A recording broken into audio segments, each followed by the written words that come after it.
చూడండి, యూదాస్ ఇస్కరియోతుని గురించి చాలా తక్కువ బోధుంటుంది. 3.5 సంవత్సరాలు యేసుక్రీస్తుతో కలిసి పరిచర్య చేశాడు. కానీ ఎండేమైంది? ఉరేసుకొని చనిపోయాడు.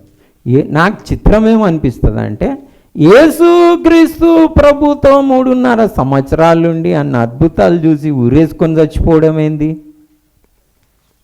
వండర్, 7 వండర్స్ నాకేమో కానీ ఇది అన్నిటికంటే పెద్ద వండర్ నాకేందో కానీ, ఈ జూదాస్ ఇస్కరియోతు ఎట్లా ఉరేసుకొని చచ్చిపోయాడు.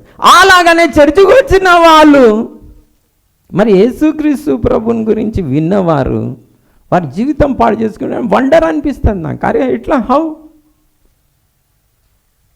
సో ఏది ఇచ్చినా కానీ పాడు చేసుకునే అవకాశాలు ఉన్నాయి.